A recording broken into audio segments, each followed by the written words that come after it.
ini. Baik, Bapak sekalian, ada 5 syarat saja bagaimana agar bacaan kita mengusik setan, mengintimidasi dan mengusir. Pertama, gelombang suaranya. Jadi gelombang suaranya pun harus kencang. Jadi nggak gini. Bismillahirrahmanirrahim. Alhamdulillahirrahmanirrahim. Nggak begitu. Tapi dizaharkan.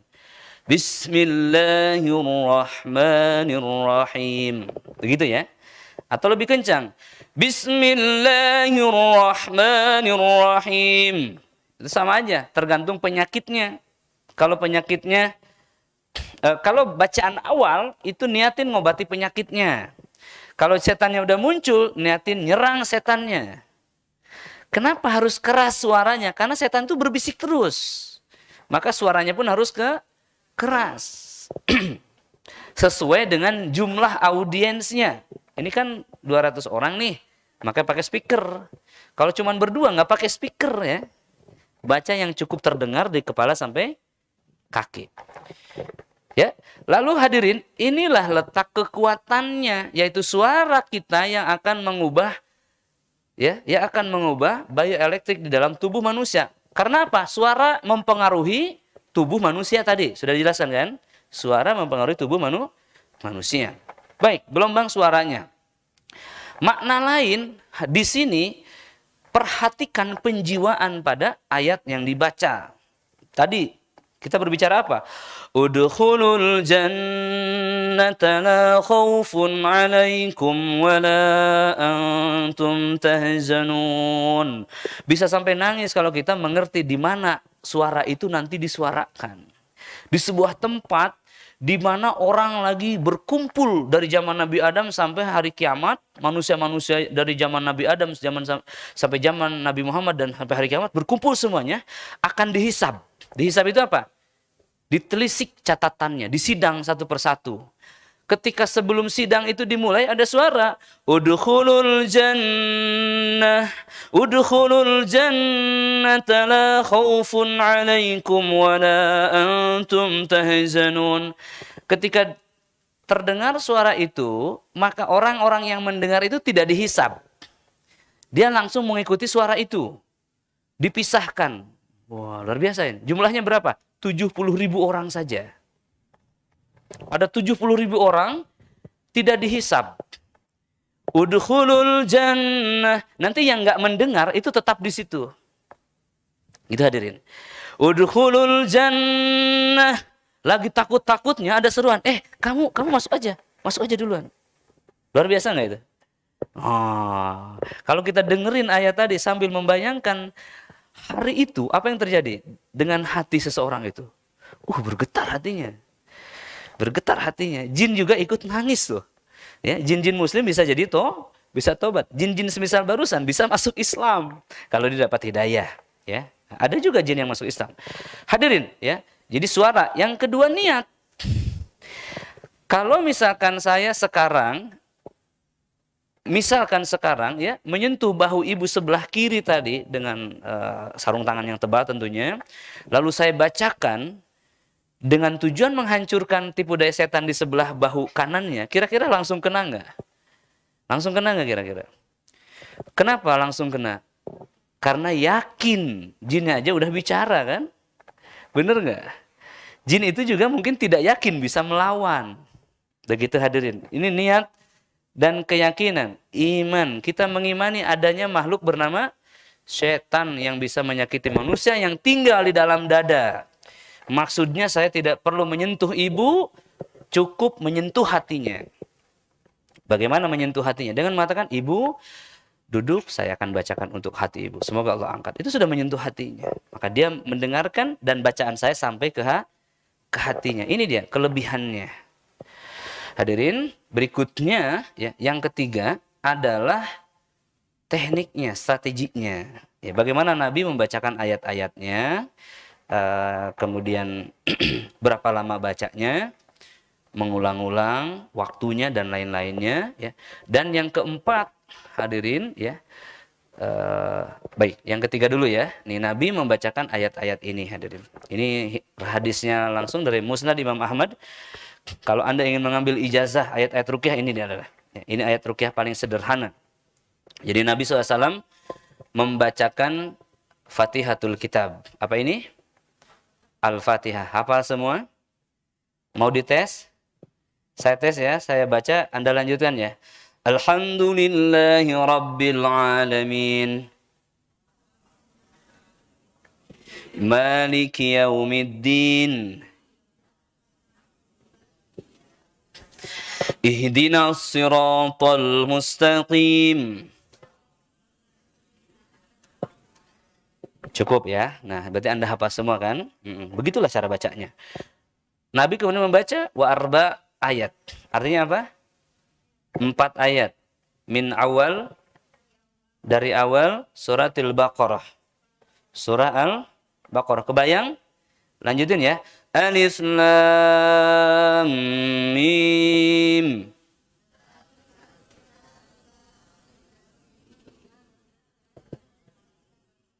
Alladzina yu'minuna bil ghaibi wa yuqimuna as-salah. Ya, itu dia 4 ayat Al-Baqarah awal. Wahatainil ayatain, 2 di tengah. 163, 164. Lanjutin ya. Wa ilahukum ilahu wahid. Inna fi khalqis samawati wal ardi wa ikhtilafil laili wan nahar. Betul. Wal fulkil lati tajri fil bahri bima yanfa'un nasa wa ma anzalallah. Ya sebagian apa sebagian enggak. Ini 2 di tengah. 2 di tengah surah Al-Baqarah 163 164. Kemudian wa ayatul kurs. Allahu la ilaha illa huwal hayyul qayyum. Ya, kemudian wasalasah ayat 3 ayat akhir surah Al-Baqarah. Ya. Lillahi ma fis samawati wa ma fil ard. Wa in tubdu ma fi anfusikum aw tuhfuhu yuhasibkum bihillah. Udah ya. Ini dia. Wa ayatin min surah Al-Imran. 1 ayat dari surat Al-Imran. Syahidallahu annahu la ilaha illa huwa wal malaikatu wa ulul ilmi qa'iman bil qist. La ilaha illa huwal azizul hakim. Innad dina indallahil. Ya, apa semua ya. Kemudian surah berikutnya adalah surah Al-A'raf ya. Inna rabbakumullahu alladhi khalaqas samawati wal arda fi 6 ayyamin thumma istawa 'alal ars. Ya, dekat-dekat lah ya, tahu semua. Yang ini juga Al-Mu'minun. Afahasibtum annama khalaqnakum 'abatan wa annakum ilayna la turja'un.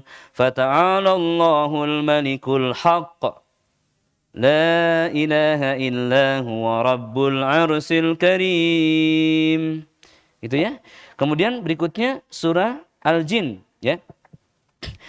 Ini ayat 3-nya ya. Bapak Ibu semuanya pasti hafal ya. Kemudian juga surah Al-Hasr 3 ayat terakhir, Al-Ikhlas, Al-Falaq, An-Nas. Ini dibacain ini. Kenapa ya saya nggak dari dulu bacain, hafalin, padahal saya gangguan setan? Kenapa? Belum dikasih petunjuk aja. Ini petunjuk sudah datang. Anda perlu satu hal lagi. Taufik. Taufik itu kekuatan untuk buka Qur'annya, lihat, hafalin. Gitu. Baik ya. Ini dari Musnad Imam Ahmad. Totalnya ada 100 hadis, 109 hadis terkait ruqyah. Ada 230 terkait ruqyah dan sihir, ada 348 terkait Al-Baqarah. Banyak hadirin ya. Dan hari ini luar biasa, hadis-hadis itu bisa diakses secara online dan terverifikasi sahihnya. Tinggal Anda cari-cari aja. Ya, jadi banyak surfing ya, mencari-cari tentang ayat-ayat ruqyah Al-Qur'an Ya, baik, begitu hadirin ya. Selanjutnya, talbisul iblis. Poin yang keempat itu adanya tipu daya setan dalam proses terapi ruqyah. Ini dia, tipu daya setan dalam proses terapi ruqyah. Maksudnya gimana ya? Seperti yang terjadi barusan. Nah, saya mau tunjuk, dia langsung jerit, langsung ngajak ngobrol. Kalau saya tidak punya filter, itu sudah jadi konten sudah. Ya, bisa jadi sejam ngobrol gitu hadirin. Beneran ya. Bahkan kalau saya terima tawaran di televisi ya sudah bisa menasional. Ya. Ada jin dari Yunani, beragama Kristen, dinasehati, langsung bisa jadi masuk Islam, dia bersahadat dan lain-lain. Jadi banyak kesana kemari. Tapi sebenarnya itu serangkaian tipu daya setan. Yang harus dilakukan adalah memperbaiki kondisi rohani si ibu. Ya, sampai dia kuat jiwanya, sampai jin ini juga tidak bisa tinggal di dalam tubuhnya. Jadi ketika diruqyah kemudian nangis, menjerit-jerit, menjadi harimau dan lain-lain, itu adalah tipu daya. Bisa kita hukum jin itu sekali-kali, ya, kita cambuk misalkan, kita pukul, ya, tetapi tidak terus dipukulin jinnya. Ya, bisa jadi jinnya pun tidak paham, ya, bisa jadi orangnya juga belum paham. Jadi hal seperti inilah yang disebut edukasi kepada manusia. Yang terakhir adalah perisai gaib. Kenapa? Ada penghalang antara diri seseorang dengan Al-Quran. Ini harus dibukain.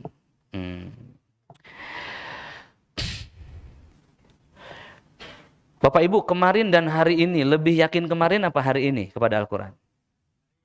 Hari ini ya. Nah, berarti ada area-area yang sudah terbuka di akalnya. Inilah yang disebut mental block.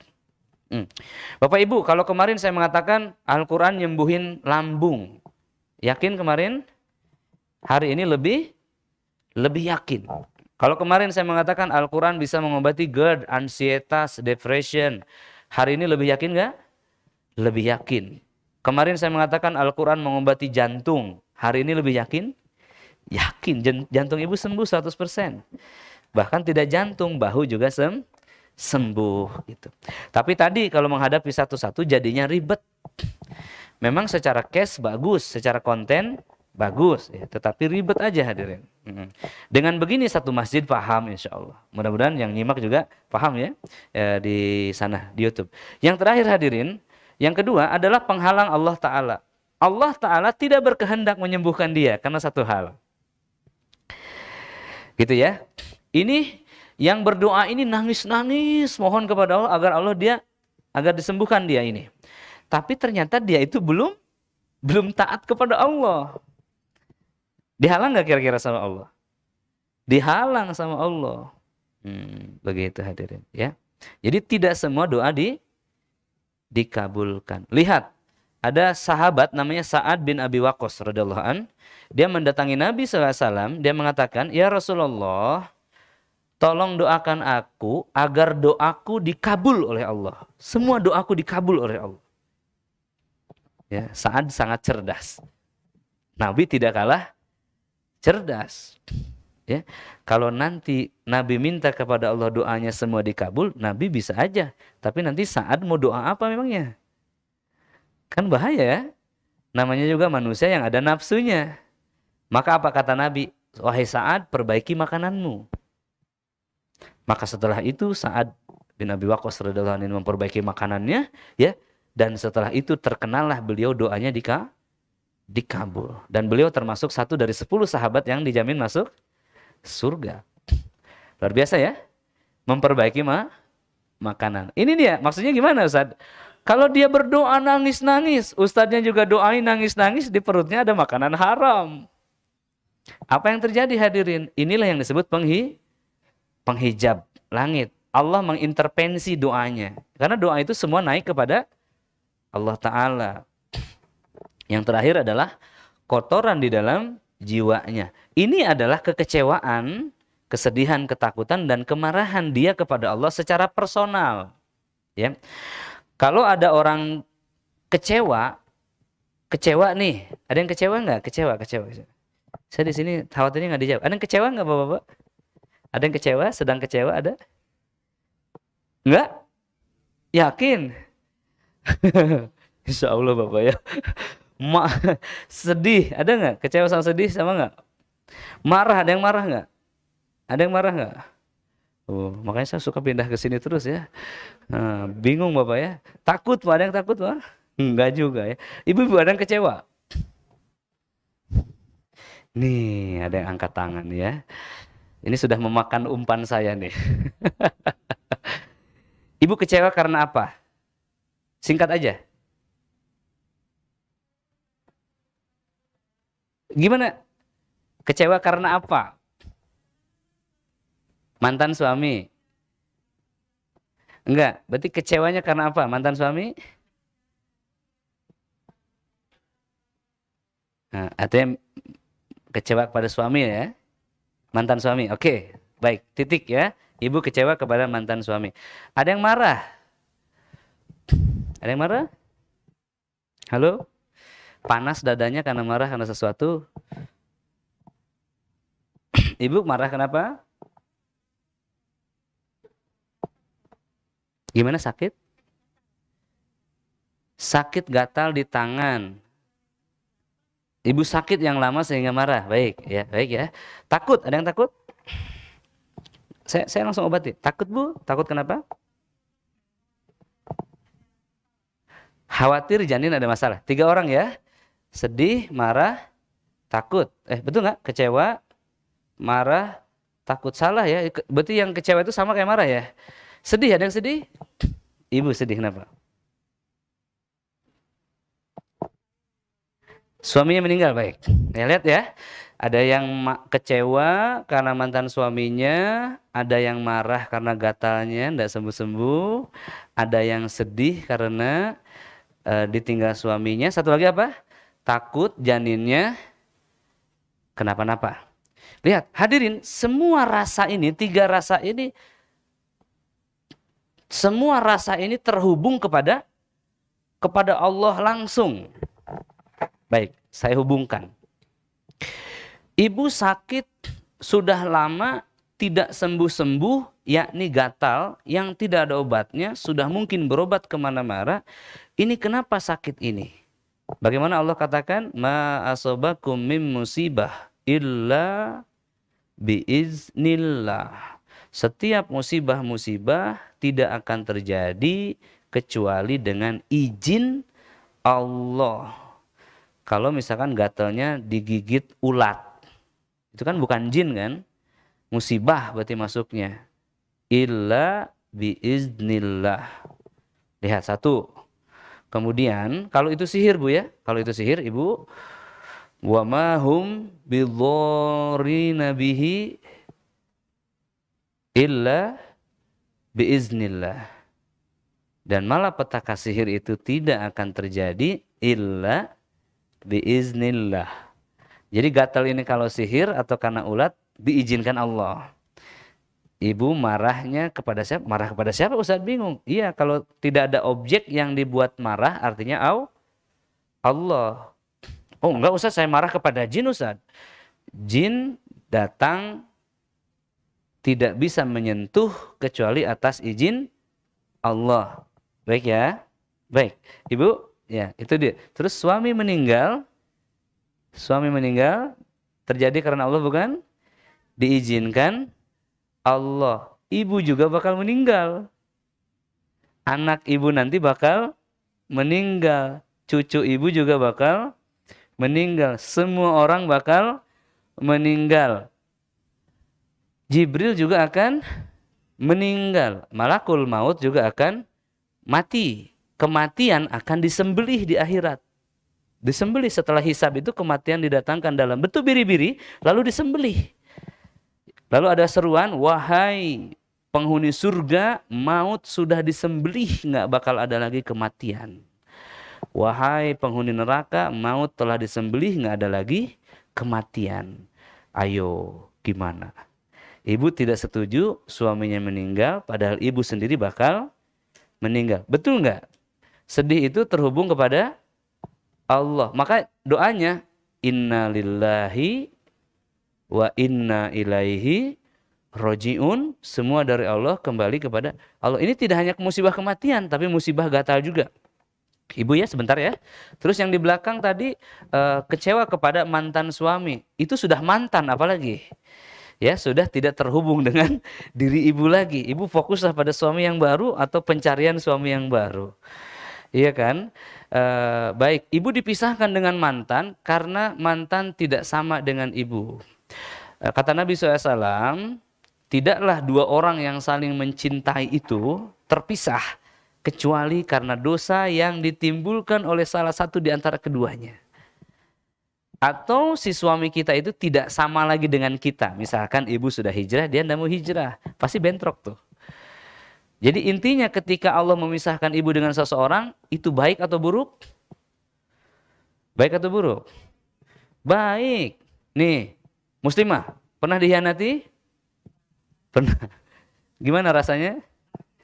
Detik-detik pertama dikhianati, Anda gembira apa sedih? Masih sedih? Keliru. Ya, kalau Anda ditinggalkan pengkhianat harusnya senang apa sedih? Senang apa sedih? Kenapa senang? Karena pengkhianatnya udah pergi, dipisahin sama Allah. Ini gangguan akal ini. Kalau ditinggalkan pengkhianat, marah. Mau bersama pengkhianat? Mau? Enggak kan? Kenapa dipisahin sedih? Ibu, siap Bu? Ya, satu lagi siapa tadi? Janin. Janin. Kenapa disebut janin? Dari kata aljan. Wa khalaqal janna min marijim min nar. Jan, Allah ciptakan aljan. Apa itu jan? Jin itu dari kata jan. Jannah juga dari kata jan. Janin dari kata jan juga. Artinya apa? Jin, makhluk yang tersembunyi. Jannah, taman yang tersembunyi. Janin, nampak apa tersembunyi? Tersembunyi. Kenapa kita khawatir oleh sesuatu yang belum nampak oleh mata? Anaknya jatuh, ya kita tuntun kan? Karena khawatir jatuh. Ini janin loh di dalam. Gimana kita menjaganya? Gimana caranya? Dipegangin gini karena khawatir? Nggak usah, ya kan? Karena masih dalam penjagaan Allah. Makannya pun dari plasenta Anda. Tahu nggak plasenta itu? Plasenta tahu? Yang menghubungkan janin yang menghubungkan ibu ke janin itu plasenta. Itu mengalirkan apa? Makanan. Yang sebelumnya itu darah haid. Darah haid wanita itu ditutup sama Allah, dirubah jadi makanan. Nanti setelah lahir, ya, dirubah menjadi air susu. Setelah selesai nyusu, maka jadi haid lagi. Betul nggak gitu? Betul, lagi hamil nggak haid kan? Lagi nyusu nggak haid kan? Lihat, Allah sudah cukupi rezeki janin. Kenapa khawatir? Lagi-lagi nggak percaya kepada Allah. Betul nggak? Kecewa, marah, sedih itu terhubung kepada Allah. Kalau saya sampaikan begini, ibu-ibu mau lanjutkan kecewa, marah, sedihnya enggak? Kalau mau lanjut, saya punya sesuatu. Mau lanjut apa? Enggak? Nah, belum tentu. Wajahnya masih semerawut ya. Nah, iya. Ada yang punya ballpoint? Pinjam satu. Pinjam deh ya. Ibu-ibu, nanti yang marah, sedih, dan kecewa, baik yang ngaku ataupun enggak ngaku. Bapak-bapak juga gitu, ya. Yang ngaku ataupun enggak. Suatu ketika sang guru memberikan soal dan pena kepada murid-muridnya. Anak-anak, ujian ya. Lalu anak-anak mengerjakan dengan sungguh-sungguh. Ada anak yang cepat, ada anak yang lambat. Ini anak yang lambat. Aduh, susah sekali. Ini nggak ada ini di soal kemarin ini. Ini nggak ada di pelajaran kemarin ini. Aduh, Pak Guru nih jahat sekali. Dia diam. Gurunya datang gitu kan. Pak Guru, ini gimana Pak Guru? Gurunya diam, senyum, diam, ya kan. Anak ini makin susah. Yang lain mulai mengumpulkan, anak ini semakin susah. Baru setengah dia kerjain. Lalu anak ini robek-robek. Pak Guru, ditanya nggak jawab-jawab. Ini semua gara-gara Pak Guru. Lalu dia patahkan apa? Ballpointnya. Lalu dia pergi keluar. Dia lempar. Dia pergi keluar. Baik ya. Ini anak yang marah. Lalu kemudian besok dia balik lagi kan, ke sekolah lagi kan. Kira-kira dia naik kelas apa tidak? Dia dapat soal yang sama nggak? Nah, namanya apa? Remedial. Gitu? Jadi hadirin, ketika Anda merobek kertas ujian Anda, dan Anda marah kepada kertas dan pena, maka sesungguhnya Anda sedang keliru. Anda marah kepada siapa? Anda marah kepada alat uji yang diberikan sang guru. Keliru nggak? Keliru nggak kalau ada anak nyobek-nyobek kertas dan penanya? Keliru nggak? Apa kekeliruannya? Dia tidak mengerti bahwa guru sebenarnya ingin menaikkan kelas dia. Oh Ustaz, saya kan tidak marah kepada alat uji Ustaz. Saya marah kepada Allah Ustaz. Berarti murid itu marah kepada guru. Lebih salah nggak? Lebih salah nggak? Lebih salah. Iblis itu dulu begitu. Iblis itu disuruh sujud. Tapi dia tidak mau sujud. Maka Allah Ta'ala mengatakan, qalu fakhruj minha fa innaka rajim. Kamu ya keluarlah dari surga dan termasuk orang-orang dan termasuk makhluk yang terkutuk. Terkutuklah kamu, keluarlah dari surga. Begitu kata Allah Ta'ala. Maka iblis diturunkan ke bumi. Sampai di bumi iblis marah. Wah, dia kesurupan. Diuji di bumi kan tempat ujian kan? Dia marah, lalu kemudian menyalahkan siapa? Menyalahkan siapa? Oleh karena engkau telah menyesatkanku ya Allah, maka saksikanlah. Panjangkanlah usiaku agar aku bisa tunjukkan kepadamu bahwa Adam juga sama sepertiku. Dia tidak layak jadi pemimpin. Saya akan uji dia dari depan, dari belakang, dari kiri, dari kanan. Gitu kan? Hadirin ya, luar biasa. Iblis marah dan kemarahannya tidak selesai 7 turunan. Adam mati, Idris mati, Nuh mati, Hud mati, ya, sampai Sulaiman, Ibrahim, sampai Nabi Muhammad SAW seluruhnya wafat. Ya, hadirin, iblis tidak padam marahnya. Salah nggak iblis? Terkutuk nggak? Terlaknat nggak? Bagaimana Nabi Adam alaihissalam kisahnya? Ketika diturunkan ke bumi, Nabi Adam juga dilaknat, dikutuk, dilempar ke bumi. Sesampainya di bumi, Nabi Adam mengatakan, Rabbana dzalamna anfusana. Ini nih yang salah nih. Nafsu ini nih yang salah nih. Wa illam taghfir lana wa tarhamna lanakunanna minal khasirin. Sementara engkau ya Rabb adalah zat yang maha pengampun. Seandainya bukan engkau yang mengampuni, lalu Tuhan yang mana yang bisa mengampuni aku? Niscaya aku dimasuk ke dalam neraka seperti iblis itu. Ya, padahal Nabi Adam tahu yang menggoda adalah iblis, tapi Nabi Adam tahu iblis adalah alat uji. Ayo, gimana? Mau lanjut marah nggak? Marah kepada gatal, salah. Marah kepada Allah juga salah. Marah kepada setan juga salah. Marah kepada mantan suami, salah. Khawatir terhadap janin tidak dijaga Allah juga salah, karena janin dalam penjagaan Allah. Marah karena suami meninggal juga salah. Mana marah yang betul hadirin? Marah kepada siapa yang betul? Marah kepada diri sendiri. Inilah yang disebut kotoran jiwa. Kayak gampang banget sih Ustaz? Enggak gampang ya. Justru membersihkan ini paling lama. Nanti materinya tazkiyatun nafs, penyucian jiwa. Insya Allah